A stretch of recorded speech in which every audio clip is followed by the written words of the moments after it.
ولا تقتلوا أنفسكم إن الله كان بكم رحيما ومن يفعل ذلك عدوانا وظلما فسوف نصليه نارا وكان ذلك على الله يسيرا إن تجتنبوا كبائر ما تنهون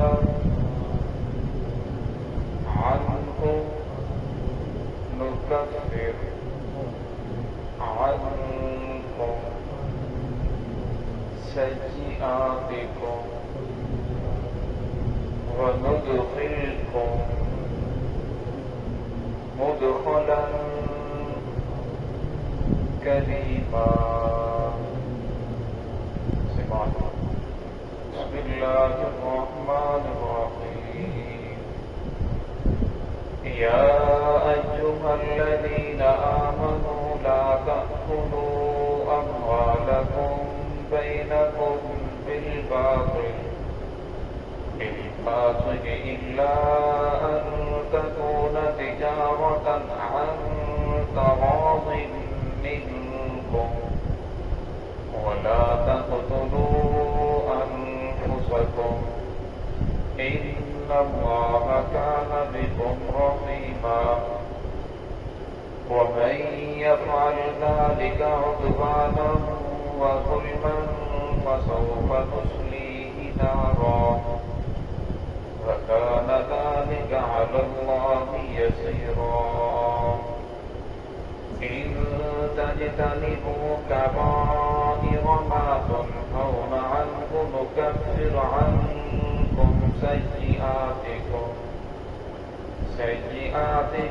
فندخلكم مدخلا كريما. یا ایھا الذین آمنوا اے ایمان والو اے لوگو جو ایمان لائے ہو لا تأکلوا نہ کھاؤ اموالکم اپنے مالوں کو بینکم اپنے درمیان بالباطل نہ حق طریقے سے باطل طریقے سے الا ان تکون تجارتا مگر یہ کہ تجارت کرو عن تراض منکم آپس میں رضامندی کے ساتھ ولا تقتلوا انفسکم اور نہ قتل کرو اپنے آپ کو اپنے نفسوں کو ان اللہ کان بکم رحیما بے شک اللہ رب العزت بہت زیادہ تم پر مہربان ہے رحم کرنے والے ہیں. ومن یفعل ذلک وہ شخص جس نے یہ کام کیے عدوانا زیادتی کرتے ہوئے ظلمن اور ظلمن فسوف نصلیہ نارا پس ان قریب ہم اسے داخل کریں گے آگ کے اندر وکان ذلک علی اللہ یسیرا یہ ہمارے لیے آسان ہے. ان تجتنبوا کبائر ما تنہون اگر تم بچتے رہو بڑے گناہوں سے ما تنہون وہ جس سے تمہیں منع کیا گیا ہے نکفر عنکم سیئاتکم ہم مٹا دیں گے تم سے تمہاری برائیاں تمہارے چھوٹے گناہ وندخلکم مدخلا کریما اور ہم تمہیں داخل کریں گے عزت والی جگہ میں. اس آیت کے اندر اللہ رب العزت نے ایمان والوں کو پکارا. حدیث پاک کے اندر آتا ہے قرآن پاک کے اندر جہاں بھی اللہ رب العزت یا ایھا الذین آمنوا کہہ کر پکارتے ہیں یہ اللہ رب العزت کا بڑا پیارا انداز ہے.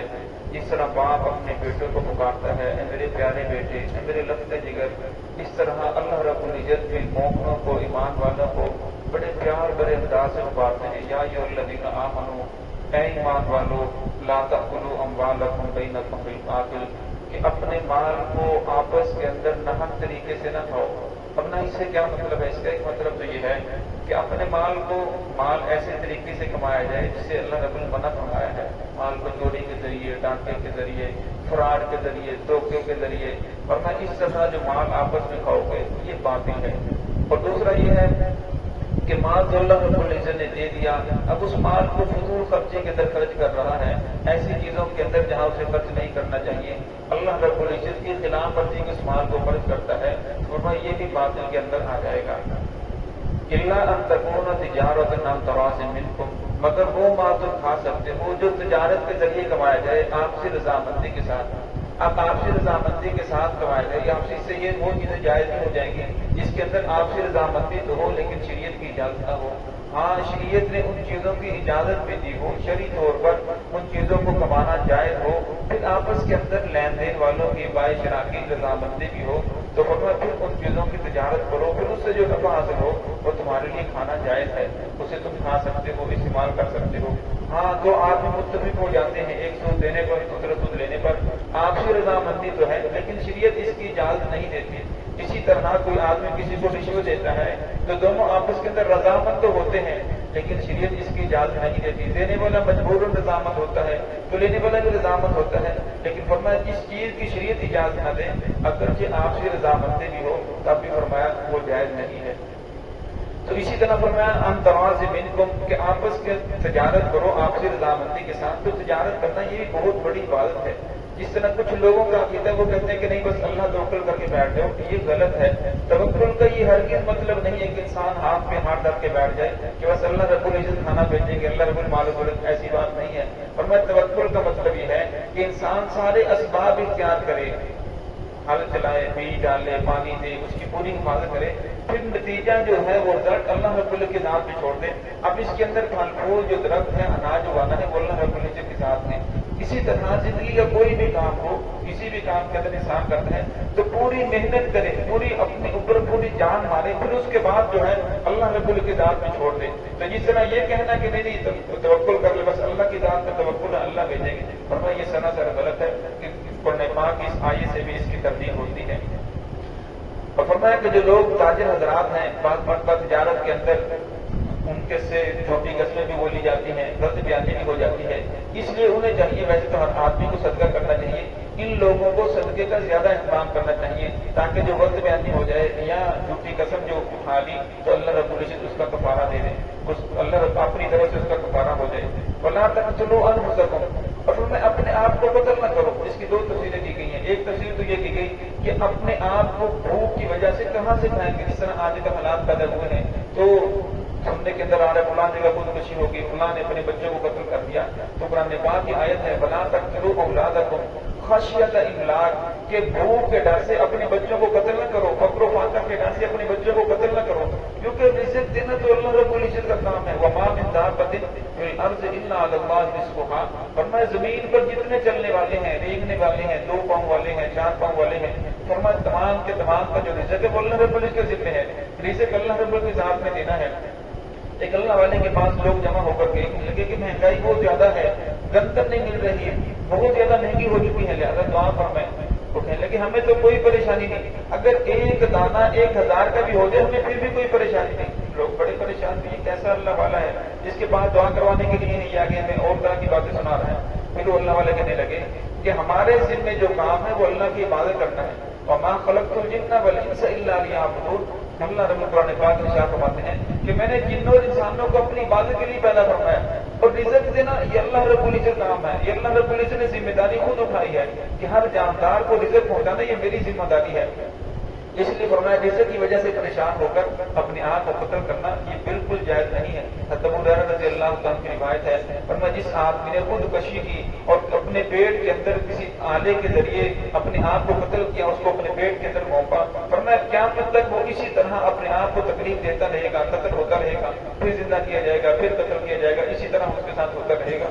اس لیے بظاہر تو انسان سمجھتا ہے کہ میں مر جاؤں گا، ختم ہو جاؤں گا، حالانکہ ایسی بات نہیں ہے، بلکہ مرنے کے بعد جو زندگی ہے وہ ہمیشہ ہمیشہ کی زندگی ہے، وہ نہ ختم ہونے والی زندگی ہے۔ اور دوسرا فرمایا اس آیت سے مراد ہے ولا تقتلوا انفسکم کہ قتل نہ کرو اپنے آپ کو. آپ صلی اللہ علیہ وسلم کی حدیث ہے فرمایا تمام کے تمام جو مسلمان ہیں مومنین ہیں وہ جسد واحد کی طرح ہے. فرمایا اگر کسی مسلمان کو آپ قتل کرتے ہو وہ ایسے ہے جیسے تم اپنے آپ کو قتل کر رہے ہو. ان اللہ کان بکم رحیما. فرمایا اللہ رب العزت تو تمہارے اوپر بہت زیادہ مہربان ہے رحم کرنے والے ہیں. ومن یفعل ذلک فرمایا جس آدمی نے سب کچھ سننے کے بعد پتہ ہونے کے بعد پھر بھی ایسا کیا عدوانا و ظلما زیادتی کرتے ہوئے اور اپنے آپ پر ظلم کرتے ہوئے فسوف نصلیہ نارا.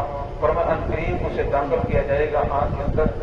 وکان ذلک علی اللہ یسیرا. فرمایا یہ ہم پر بہت آسان ہے. اللہ رب العزت ہم سب کو اس سے محفوظ فرمائے. ان تجتنبوا کبائر. آگے والی آیت میں اللہ نے فرمایا کہ اگر تم بڑے بڑے گناہوں سے بچتے رہو جس سے تمہیں منع کیا گیا ہے. اب بڑے گناہ کون سے ہیں جس سے بات آتا ہے والدین کی نافرمانی کرنا یہ کبیرہ گناہ ہے. زنا کرنا کبیرہ گناہ ہے. شرک کے اندر مبتلا ہونا کبیرہ گناہ ہے. جھوٹ بولنا کبیرہ گناہ ہے. میدان جنگ سے بھاگ جانا کبیرہ گناہ ہے. اور بھی بہت ساری کبیرہ گناہوں کی آتی ہے. لیکن فرمایا جو آدمی ان کبیرہ گناہوں سے بچتا رہے نکفر عنکم سیئاتکم. فرمایا ہم تم سے تمہاری جو برائیاں ہیں چھوٹے گناہ ہیں وہ خود بخود مٹا دیں گے. تو قرآن پاک کی آیت ہے ان الحسنات یذھبن السیئات. فرمایا جو نیکیاں ہیں اس کے ذریعے برائیاں ختم ہو جاتی ہیں. نیکیاں برائیوں کو مٹا دیتی ہیں. ایک آدمی گھر سے چلتا ہے وضو کر کے فرمایا وضو کرنے کی وجہ سے جب اعضاء کو دھوتا ہے تو وہ گناہ دھل جاتے ہیں. ان ہاتھوں کے ذریعے جو گناہ کیے وہ معاف ہو جائیں گے. چہرے کے ذریعے پاؤں کے ذریعے.